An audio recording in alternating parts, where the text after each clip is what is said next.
Assalamualaikum warahmatullahi wabarakatuh. Waalaikumsalam warahmatullahi wabarakatuh. Selamat siang semua. Siang. Kalian apa kabar nih hari ini? Masih semangat? Iya, aku lapar. Tenang, abis ini kita istirahat. Oke. Jadi sebelum memulai pembelajaran pada hari ini, Ibu mau berdoa terlebih dahulu. Ibu nggak mau nunjuk siapa yang harus memimpin, tapi Ibu mau kalian bervolunteer menunjuk diri kalian sendiri. Kira-kira siapa yang mau? Tuh ada yang bawa HP itu tuh. Aku mau. Boleh dan Oke, bersiap. Sebelum kita memulai pembelajaran hari ini, apa baiknya kita berdoa terlebih dahulu. Berdoa dimulai. Selesai. Memberi salam. Assalamualaikum warahmatullahi wabarakatuh. Waalaikumsalam warahmatullahi wabarakatuh. Nah, Ibu mau nanya dulu nih, hari ini ada yang nggak hadir nggak? Ada yang sakit, izin atau masuk semua? Iwan Bu, Kenapa tuh Iwan? kenapa? Kacang rapi. Jaga kesehatannya ya, karena kita habis ini akan ujian nih, ujian akhir semester. Masih tahu tuh si Iwan tuh. Materi terakhir teman-teman. Jadi jangan dijaga kesehatannya. Perpisahan habis itu. Ini mau kuliah di WC. Harus keren lagi lagi. Iya dong. Kira-kira pembelajaran ada yang tahu nggak nih kita hari ini mau belajar mengenai apa? Saya tahu Bu, hari ini kita mau belajar evaluasi pemberdayaan komunitas bukan Bu?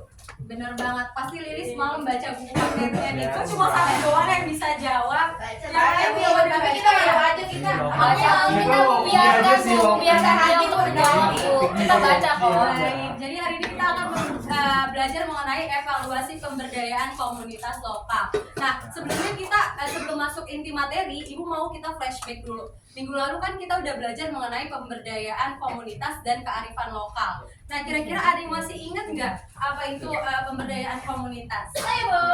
Boleh. Nah, pemberdayaan komunitas itu proses meningkatkan kemampuan dan potensi masyarakat supaya mereka bisa mandiri dan menyelesaikan masalahnya sendiri. Benar. Jadi pemberdayaan komunitas itu di mana kita tuh memberikan program untuk masyarakat itu mengembangkan potensi mereka gitu. Nah, kita langsung masuk ke inti materi hari ini. Jadi hari ini kita akan belajar mengenai evaluasi pemberdayaan komunitas. Kalau kalian mendengar kata evaluasi, kira-kira yang terbenak di pikiran kalian tuh apa? Eval. Sama aja. Ada yang bisa jawab? Benar-benar bisa itu. Simbiosis begitu Bu. Oke, kita lanjut. Jadi pengertian evaluasi merupakan upaya menemukan kesesuaian pelaksanaan dalam perencanaan. Nah, evaluasi pemberdayaan merupakan penggunaan konsep, teknik, dan temuan evaluasi pemberdayaan untuk dapat dilakukan menumbuhkan, meningkatkan, dan menentukan keberlanjutan suatu program pemberdayaan. Jadi singkatnya, evaluasi itu proses kita mengukur sejauh mana sih program yang kita buat ini itu berdampak kepada masyarakat. Selanjutnya ada tujuan evaluasi. Di slide ini ada yang mau bantu Ibu untuk membacakan? Saya boleh Bu. Boleh. Tujuan evaluasi pemberdayaan. Yang pertama, menjaga konsistensi kinerja pelaksanaan pemberdayaan. Kedua, menelaah pencapaian target pemberdayaan. Ketiga, memberikan saran dan solusi dalam memperbaiki permasalahan saat proses pemberdayaan. Keempat, sebagai sarana dan media pelaporan program kerja. Dan yang terakhir, sebagai media pengembangan sistem pelaksanaan pemberdayaan. Nah, benar banget. Nah, teman-teman pada dengerin nggak? Tujuan evaluasi itu ada berapa?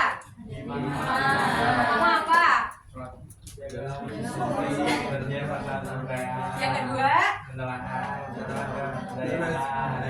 Yang ketiga? Memberikan saran dan solusi dalam memperbaiki permasalahan dan proses pemberdayaan. Yang keempat? Sebagai sarana dan media pelaporan.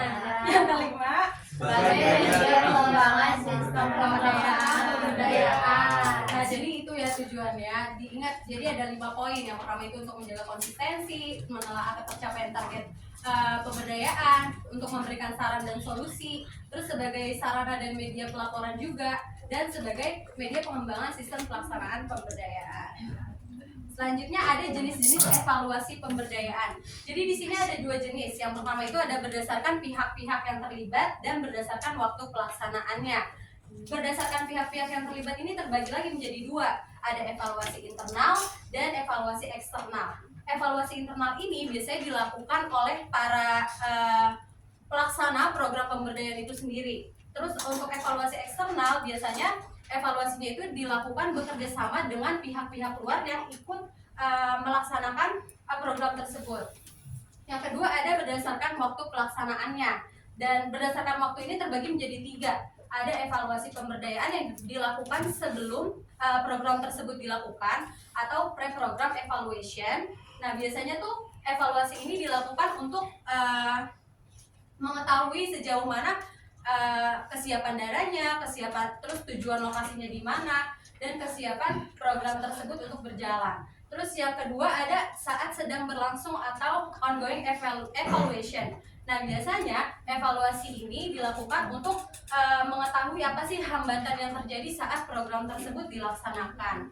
Yang ketiga ada sesudah pelaksanaan program atau ex post evaluation. Nah biasanya evaluasi yang dilaksanakan setelah program tersebut dilaksanakan itu untuk mengetahui apakah program tersebut tuh punya dampak bagi masyarakat.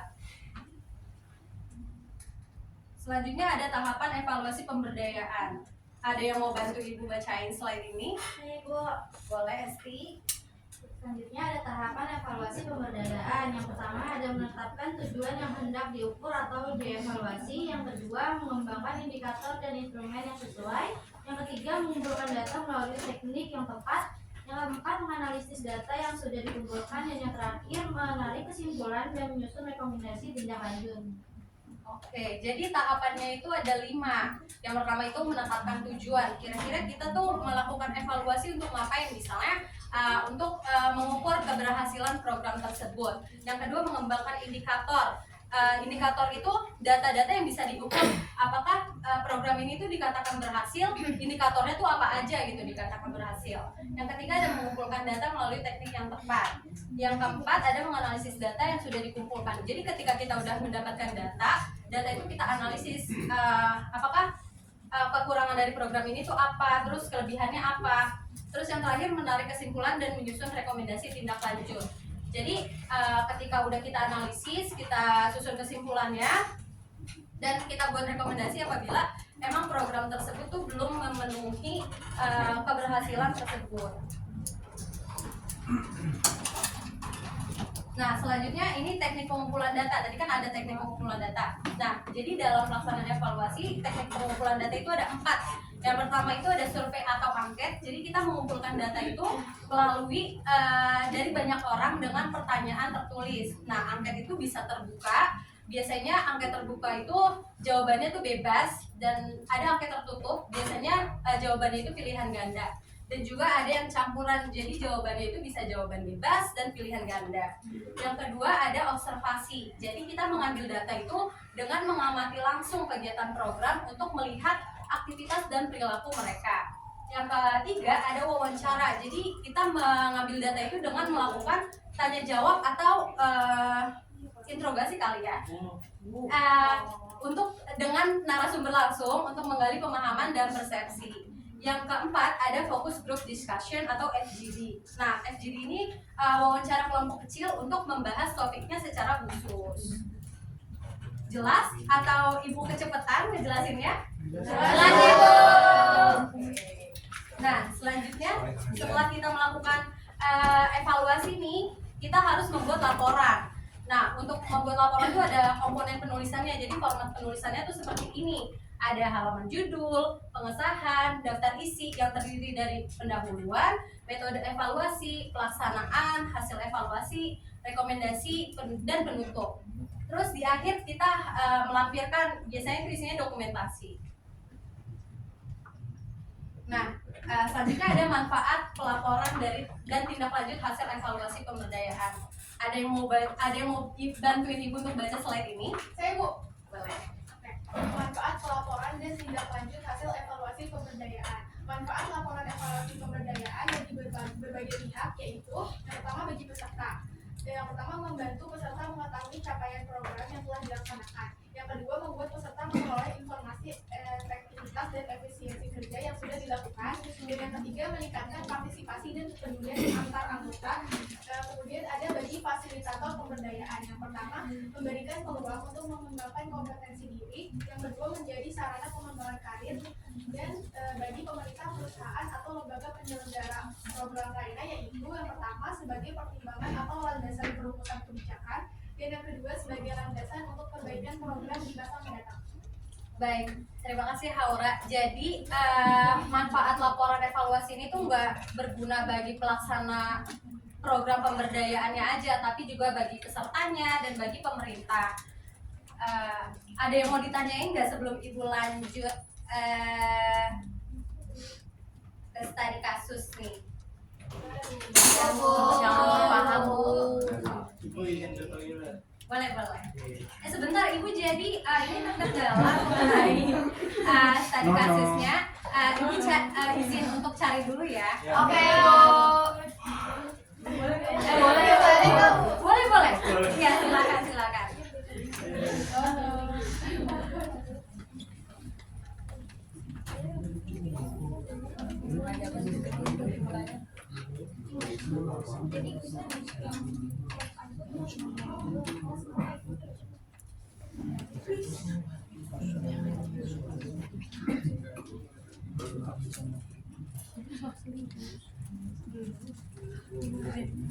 Bentar ya teman-teman, boleh dibaca dulu bukunya di halaman 193.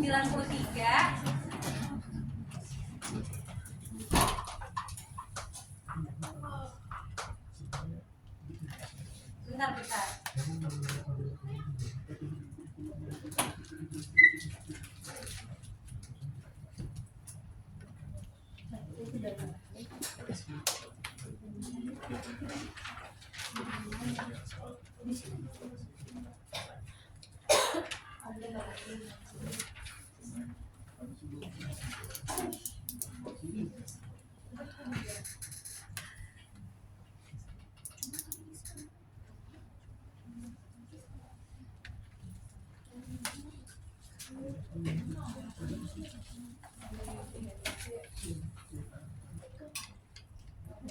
Mungkin karena Ibu terkendala untuk mempresentasikan, boleh Ibu bacain aja nggak? Boleh.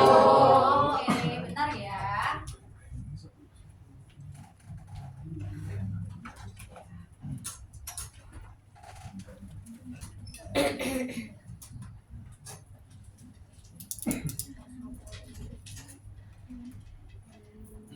Nah, udah ketemu nih. Bentar. Sorry Bu. Jadi Ibu mau bacain ya, kalian catat di buku kalian. Oke. Jadi pada tahun 2023, Desa Arum Jaya mengadakan program pemberdayaan bagi remaja untuk berupa pelatihan wirausaha berbasis kearifan lokal. Nah, program ini tuh difokuskan pada pelatihan membuat produk olahan makanan dan singkong seperti keripik basah dan kue basah, keripik dan kue basah. Nah, pelatihan ini tuh dilakukan selama 3 bulan dengan tujuan meningkatkan keterampilan remaja dalam berwirausaha dan mengurangi pengangguran di usia muda. Nah, namun setelah program selesai, hanya 4 dari 25 peserta yang membuka usaha. Kecepatan nggak nih Bu bacainnya? Oke. Nah, sisanya itu tidak melanjutkan karena berbagai kendala seperti keterbatasan modal, kurangnya pendampingan lanjutan, dan belum terbentuknya koperasi desa yang dijanjikan. Nah, jadi pemerintah desa tuh mau melakukan evaluasi untuk mengetahui apa yang kurang dari program ini dan bagaimana memperbaikinya. Nah, jadi poin-poin yang harus kalian analisis dari studi kasus ini itu ada tujuan evaluasi. Tadi ada 5 tahapan tadi, tujuan evaluasi, terus mengembangkan indikator, mengumpulkan data, dan kalian analisis. Setelah itu kalian menyusun kesimpulan dan rekomendasi. Jadi rekomendasi itu disusun kalau misalnya program tersebut menurut kalian ada yang kurang dan belum mencapai indikator keberhasilan. Sudah jelas? Atau perlu diulangi? Jelas. Oke. Ibu kan jadi untuk mengerjakan dibagi 2 kelompok ya. Yang ini kelompok 1 dan ini kelompok 2. Nanti ibu bagi kertas dan kalian isi di sini 5 poin tadi ya.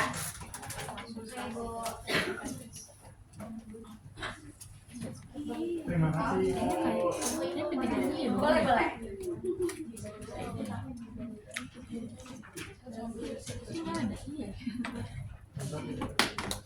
Ada yang kesulitan nggak? Kelompok 2 kesulitan nggak?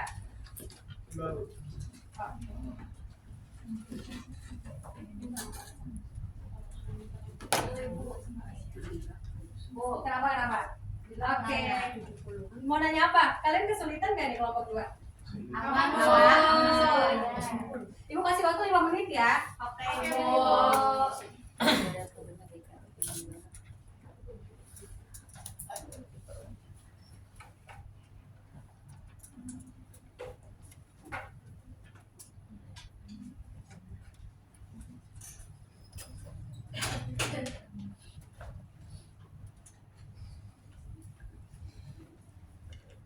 Ada yang kesulitan nggak? Ada yang perlu ditanya nggak?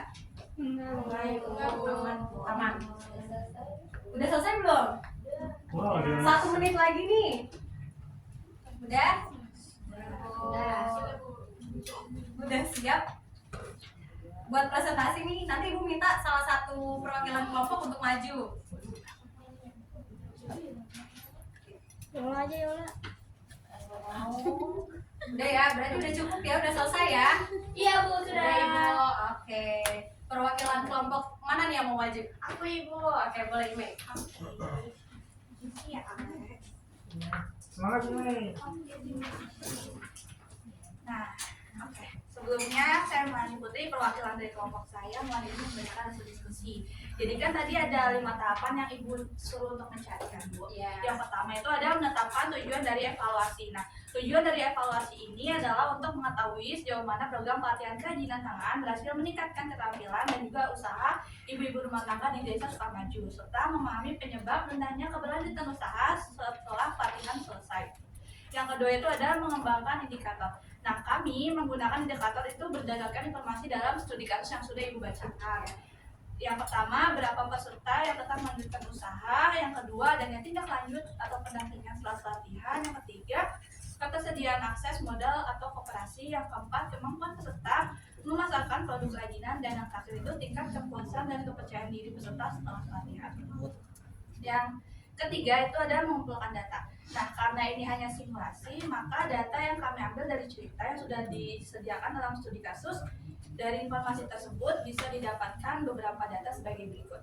Yang pertama, dari 30 peserta hanya 5 yang melanjutkan usaha. Yang kedua, tidak ada pendampingan pasca pelatihan. Yang ketiga, belum terbentuk koperasi seperti yang dijanjikan. Dan yang terakhir, banyak peserta merasakan kesulitan dalam menjual produk tersebut. Dan yang keempat itu ada menganalisis. Berdasarkan informasi itu kami menyimpulkan bahwa pelatihan bermanfaat, tapi tidak cukup untuk membangun usaha yang berkelanjutan. Yang kedua, peserta butuh dukungan lebih terutama dalam pemasaran dan juga akses dalam modal. Yang ketiga, tidak adanya tindak lanjut membuat peserta kurang termotivasi. Yang terakhir, pelatihan hanya fokus pada produksi, belum menyentuh aspek bisnis. Dan yang terakhir itu ada menyusun kesimpulan dan juga rekomendasi. Kesimpulannya, program pelatihan berjalan baik dari sisi teknis, namun gagal menciptakan dampak jangka panjang karena kurangnya pembinaan, pemasaran, dan juga akses modal.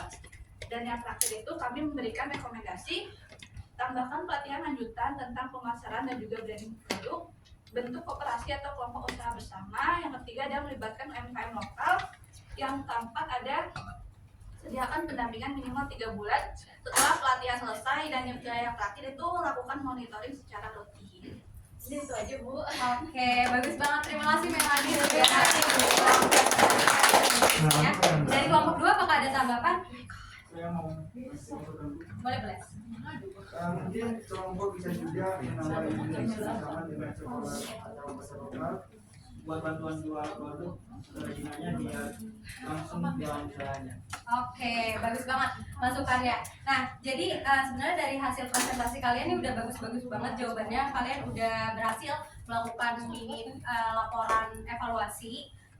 Ibu izin menekankan lagi, jadi bahwa evaluasi itu tuh nggak hanya menilai hasil akhir dari sebuah program aja, tapi juga prosesnya, dari proses pelaksanaannya, terus apakah ada pendampingan dan apakah melibatkan masyarakat gitu.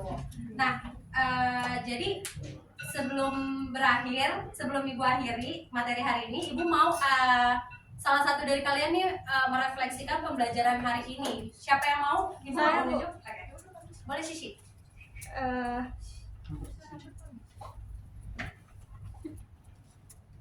Jadi untuk pelajaran kali ini saya jadi tahu kalau evaluasi itu sangat penting banget Bu buat mengukur seberapa berhasil program pemberdayaan yang kita jalanin.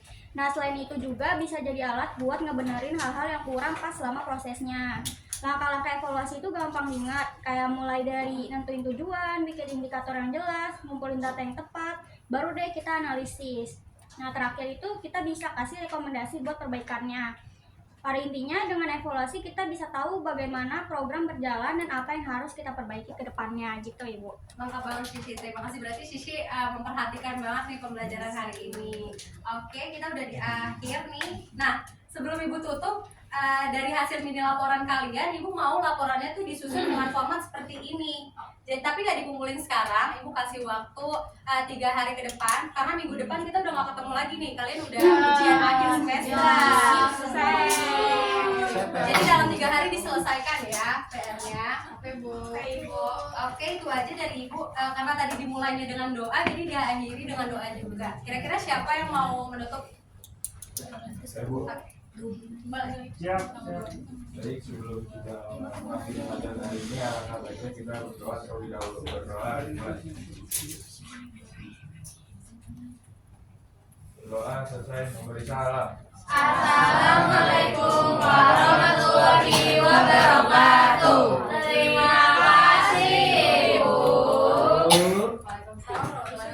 Nah, Ibu izin ingetin karena minggu depan kalian udah masuk ujian akhir semester, jangan lupa dipelajari materi-materi yang udah diajarkan selama 1 semester ini. Terus kalau dalam pembelajaran ini Ibu ada salah kata dan salah perilaku dalam mengajar, mohon dimaafkan. Terima kasih. Wassalamualaikum warahmatullahi wabarakatuh. Waalaikumsalam warahmatullahi wabarakatuh.